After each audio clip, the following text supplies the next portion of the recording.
אל אחד יחיד במיוחד. שלום לכולם. היום קיבלתי סרטון מרגש ברמה שאני לא זוכר מתי אני בכיתי ככה כשראיתי את הסרטון הזה. ולמה בכיתי? כי זה קידוש שם שמיים בדרגה שאי אפשר לתפוס. זה סיפור שמתחיל לפני 25 שנה, המעגל נסגר בימים האחרונים. זה סיפור פשוט מדהים שמקרב את הגאולה ברמה שאי אפשר לתפוס בשכל. העניין של קידוש שם שמיים, מה זה יהודי? למה רק עם ישראל, עם כל כך מיוחד, שאין שום עם אחר בעולם שמסוגל לעשות מעשים כמו שעם ישראל עושים. הסרטון הזה הכין אותו יהודי יקר מארצות הברית בשם יואל גולד, והוא מספר שם את הסיפור של מפעלי מלדן מילס בארצות הברית, בבעלות של אהרון פיורשטיין. אנחנו רואים את התמונה של המפעל מאחוריי. ומה שהוא מסופר שם, שפרצה שם שריפה ענקית, כשאותו בעלים של המפעל היה בן 70, באמצע יום הולדת, שככה חוגג יום הולדת, והשריפה הענקית פרצה במשך שבוע שלם, במרחק של קילומטרים ראו את השריפה הזאת, וזה גרם לו נזק עצום כלכלי, היו שם אלפי עובדים, והביטוח היה מוכן לשלם לו 500 מיליון דולר, 500 מיליון דולר לסגור את העניין. אבל הוא קיבל החלטה שהייתה בה קידוש שם שמיים, ברמה ששום שכל לא יכול לתפוס. שום שכל לא יכול לתפוס את זה. ונשיא ארצות הברית הזמין אותו לקונגרס. כל הקונגרס עמדו על הרגליים, מחאו לו כפיים. בכל העולם ראיינו אותו. כששאלו אותו, איך אתה עושה מעשה כזה? הוא ענה בפשטות, אני יהודי. אבא שלי לימד אותי תורה.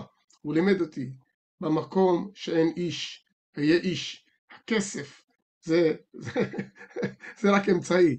הקדוש ברוך הוא זה מה שקובע. אני יהודי, יהודי זה מה שהוא עושה. סיפור ממש מרגש עד דמעות. אז בואו נראה את הסרטון של יואל גולד. הסרטון הוא באנגלית, לצערי אין לי תרגום עליו בכתוביות. אני אנסה מדי פעם לעצור את הסרטון, קצת להסביר, אבל ברוב המקרים אני לא אסביר הכל, אבל באמת זה סרטון שחובה לראות אותו, וחובה להעביר אותו הלאה. אז בבקשה, בואו נראה. מחילה, שנייה. אני עוד פעם עשיתי טעות שלפני זה, עשיתי סרטון פעם אחת ולא יסדר לי.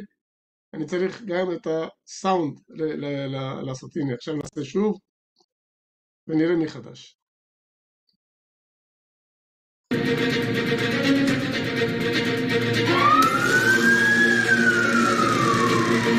It started around 8 o'clock. Boomed into the night. Spectacular general. Still burning. You can still see the orange glow. There's just no way to quantify this. רואים את השריפה הענקית, איך היא פרצה? זה המפעל. On December 11th, 1995, at 8 p.m., a boiler exploded in the largest textile factory in America at the time, the Maldon Mills. It burnt the entire factory to the ground. The fire was so big, it could be seen from miles away, and it took an entire week to put out the fire completely.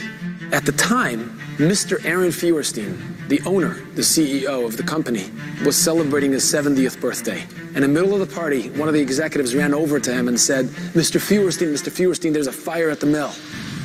By the time he got there, the factory that had been built by his grandfather in the early 1900s was mostly gone, which meant that overnight, 3,000 employees who worked at Maldon Mills lost their job. As far as Mr. Feuerstein was concerned, he was about to collect close to $500 million from the insurance company. He was faced... היו לו שתי אפשרויות. או שהוא מקבל 500 מיליון דולר מהביטוח על זה שנשרף לו המפעל, ואז 3,000 פועלים שלו יזרקו לרחוב, או שהוא בונה את העסק מחדש, מביא פועלים זולים. זה מה שכל המנהלים הרגילים היו עושים. אבל הוא קיבל החלטה שונה. בואו נראה. With the following decision. Either close the company and pocket the money, or he can rebuild the company down south and hire cheaper labor over there and still make a lot of money. Either choice would have been common practice amongst CEOs at the time. Everybody expected for Mr. Feuerstein to do the same. The next morning, Mr. Feuerstein called a press conference. Thousands of people were crammed and jammed into this huge auditorium. Senators, politicians were there. And in front of everyone, he gets up and he makes this stunning announcement.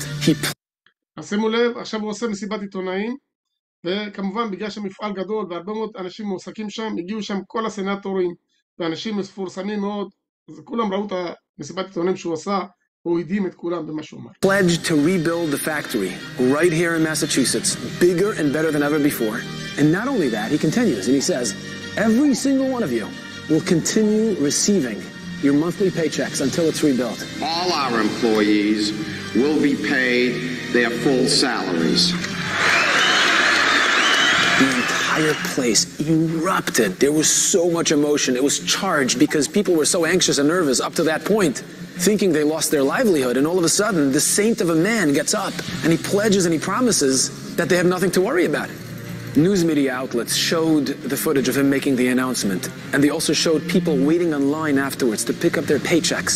It made national and international headlines. You'll receive your bonuses and everything today. He was interviewed by dozens.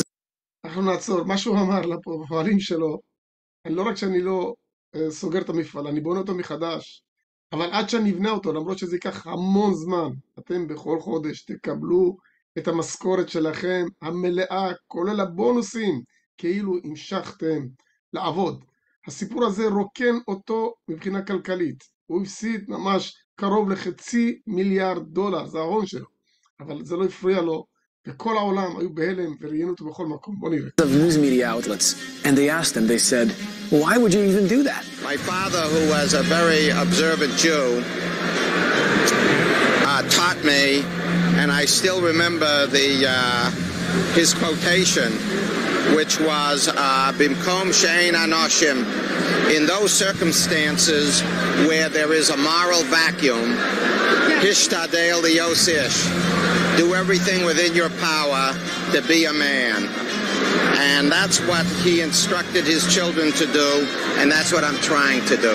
The President of the United States, Bill Clinton, in 1996, invited him to the State of the Union and sat him next to the First Lady and honored him, calling him periodically afterwards to ask him for business advice, recognizing that here was a man who didn't see money as the end of it all, as the bottom line. Some might have said the proper business decision for a 70-year-old guy is to take the $300 million in insurance and retire. And what would I do with it? Eat more? Buy another suit? Retire? מה שואל אותו?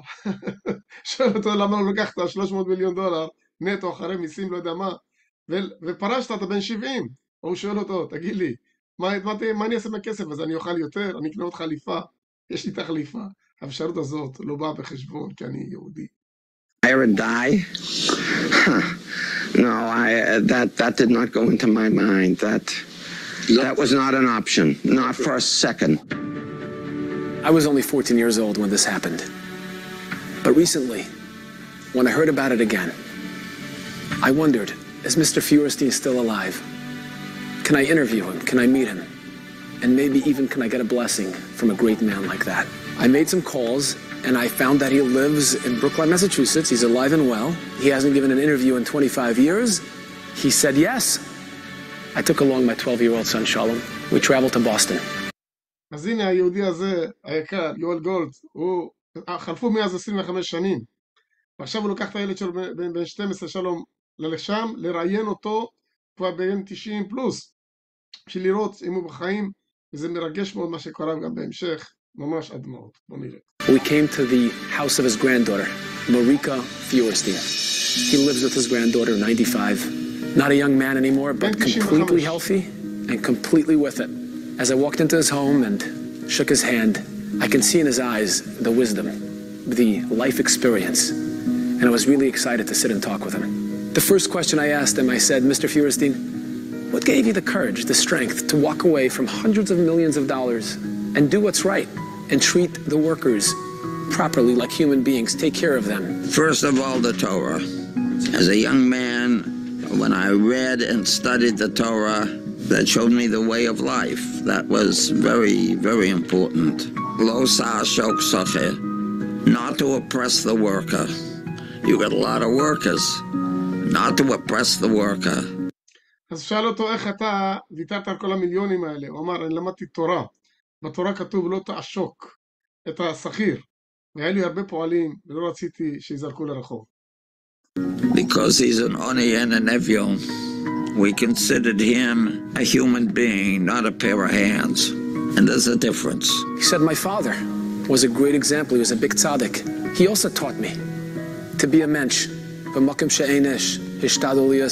My father was a tzaddik and had great influence over me. Today we see orthodoxy prospering, but when my father was a young man, orthodoxy was dying.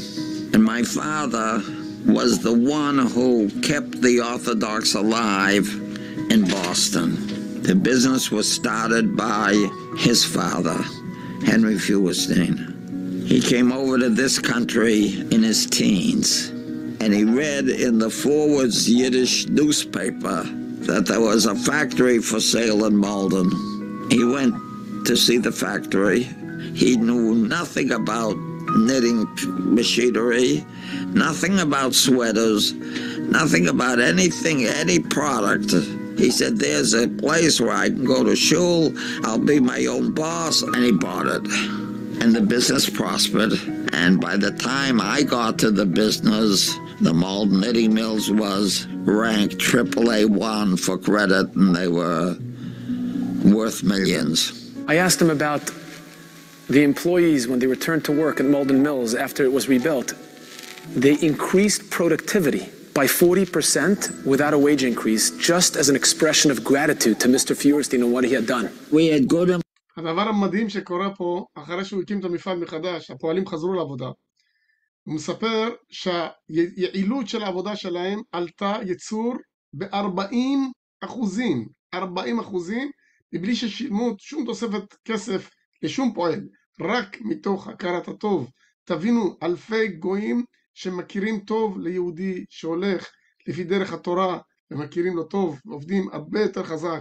זה בדיוק מה שאנחנו למדנו בספר שלנו, לחיות, תומר, דבורה. איך הקדוש ברוך הוא נותן לנו על חשבון, והוא מתחשב בנו, ואנחנו חייבים להחזיר לו את הטובה הזאת. בוא נמשיך. Employees, many of them couldn't even speak English, but when treated like human beings, they were just terrific.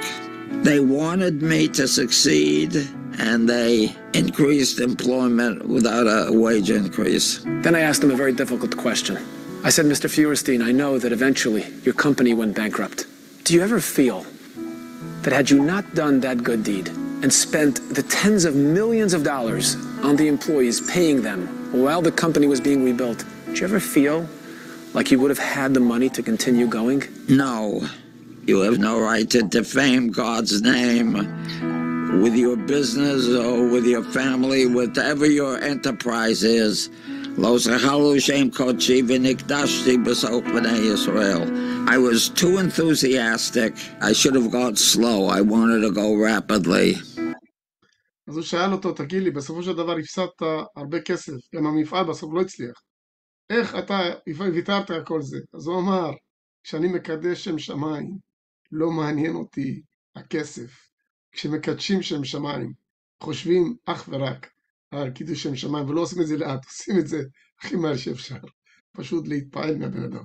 And so I paid for it. Something he was really proud of was the building of the Shul of Young Israel in Brookline in Massachusetts, and he kept telling me, make sure you go see the Shul. A beautiful piece of architecture. I remember as a young man, it was a fight to get a minyan in the shul. I wanted to have a shul that was not in the basement. I thought that was a bekovedik for God. If you want him to dwell in the house, you have to make a nice house. אז מה שקרה, שהוא פשוט ראה שם במקום הזה בבוסטון, לא היה בית כנסת נורמלי, התפללו באיזה מרתף עלוב. הוא אמר, זה לא מקום לקידוש שם שמיים, זה לא מקום לעשות תפילה. אז הוא הוציא את כל הכסף של מה שצריך, ובנה את הבית כנסת המפואר הזה שנראה עכשיו.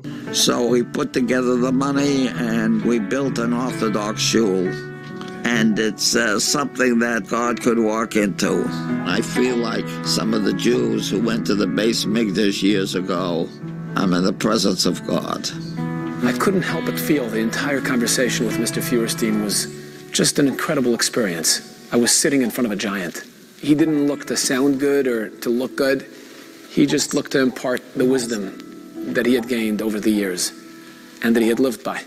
And finally I asked him, Mr. פיורשטיין, bless me, bless my son. I'm in awe of what you have done, what you have accomplished, the decisions you've made. May God bless you and make you secure.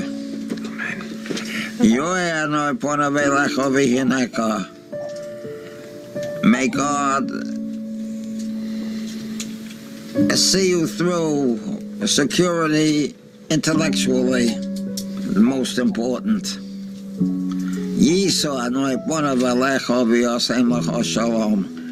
And he should give you, without all you do, the divine objective to spread Torah. My son and I will never forget that interview, that experience. I said my goodbyes, we wrapped it up, we went back to LA. Shortly after we came back to LA, we got a call from the family. Mr. פיורשטיין had passed away. I thought, if he hadn't given an interview in 25 years, why did he agree to do it now? I couldn't help but feel that Hashem sent me to Boston to do his story before he passed, so that the world can know.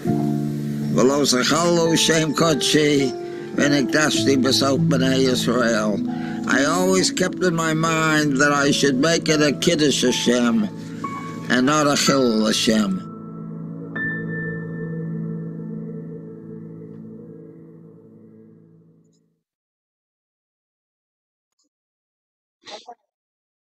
כן, איך אפשר לא להתרגש מהסיפור המטורף הזה? איזה קידוש שם שמיים. אין עוד עם כזה בעולם, ריבונו של עולם, איפה יש לך עוד עם כזה? שמה שמעניין אותו זה רק קידוש שם שמיים, זה מה שמעניין אותו. היהודי הזה, ממש, יהודי יקר, יואל גולד הלך ועשה את הסרטון הזה, פתאום נכנס בו הרצון לעשות, וזה ממש ימים ספורים לפני מותו של האדם הקדוש הזה, אהרון פיורשטיין, בעזרת השם יתברך. אין ספק, ריבונו של עולם, שאנחנו רואים את הגאולה מתקרבת בצעדי ענק. כל העולם כבר מבין שאין עוד עם כזה. אנחנו עוד לא מבינים את זה. בעזרת השם, כשאנחנו נבין שכל יהודי הוא משהו מיוחד, שהקדוש ברוך הוא יכול להתגאות בו. ואנחנו מייצגים את הקדוש ברוך הוא. כשאנחנו עושים משהו טוב לשם שמיים, השם של הקדוש ברוך הוא מתעלה, והשכינה חוזרת למקומה, לארץ ישראל. בעזרת השם יהי רצון, שהקדוש ברוך הוא ייכנס את כל עם ישראל לארץ ישראל. ואני רוצה להודות מעומק הלב למר יואל גולד, על הסרטון הנפלא הזה שהוא עשה. בעזרת השם יתברך, יש לו זכות גדולה מאוד, בקירוב הגאולה. מברך אותו ואת משפחתו ואת בנו ואת כל אשר לו, וכל הישועות, כל הברכות, חיים ארוכים וטובים ונחת, יהודית מצא חלצה, ובעזרת השם שיזכה לקבל פני משיח בן דוד פה בישראל, בירושלים הבנויה, בקרוב. שמי יעקב מאור, הטלפון שלי 052-839-5189, בבקשה לא לצלצל, לשלוח וואטסאפ ואני חוזר לשמותך כבית אדוני. ברוכים תהיו, תעביר את הסרטון הלאה, תעשו לייק ותעשו מנוי לסרטונים, בעזרת השם יתברך, זה עוזר להפיץ את הסרטונים הלאה, תהיו שותפים, תעבירו את הסרטון הלאה, בבקשה, תודה, ברוכים תהיו.